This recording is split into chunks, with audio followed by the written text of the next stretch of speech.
Once upon a time, in a serene village nestled amidst rolling hills, there lived a seeker named Kailash. Kailash had always been curious about the ways of Zen and yearned to embark on a journey of self-discovery.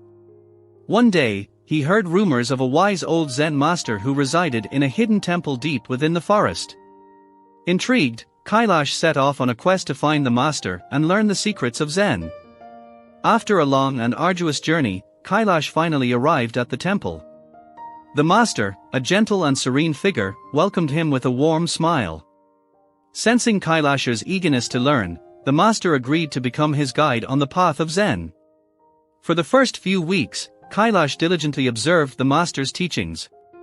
He learned about mindfulness, meditation, and the art of being present in the moment. But Kailash had a restless spirit, and he couldn't help but wonder about the true essence of Zen. One day, as the master and Kailash sat by a tranquil pond, Kailash mustered the courage to ask a question that had been weighing heavily on his mind. "Master," he said, "what is the key to attaining true freedom and peace through Zen?" The master smiled knowingly and pointed to a beautiful lotus flower that floated on the surface of the pond. "Kailash, observe this lotus flower," he said. "It is rooted in the muddy depths of the pond, yet it blossoms with grace and purity. The lotus is a symbol of non-attachment."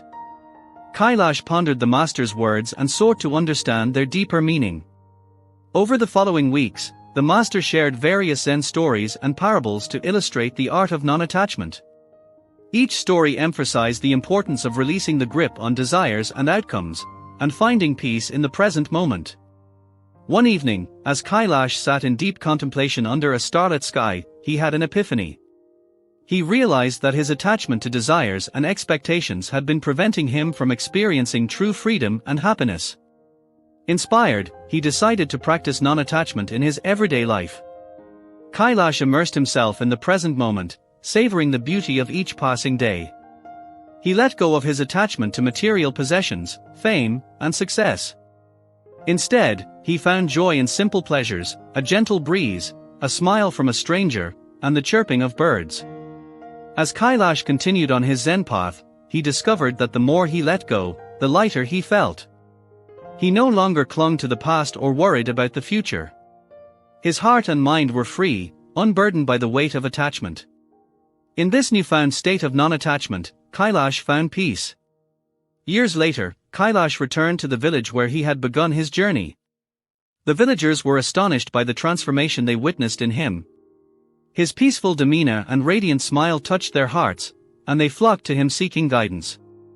Kailash became a beloved teacher, sharing the wisdom of Zen and the path of non-attachment with all who were willing to listen. His teachings spread far and wide, bringing solace and enlightenment to countless souls. And so, the seeker became the master, forever reminding others of the importance of non-attachment. Kailash's legacy lived on, guiding generations to find freedom and peace in the present moment, just as the lotus flower blooms in the muddy depths of the pond.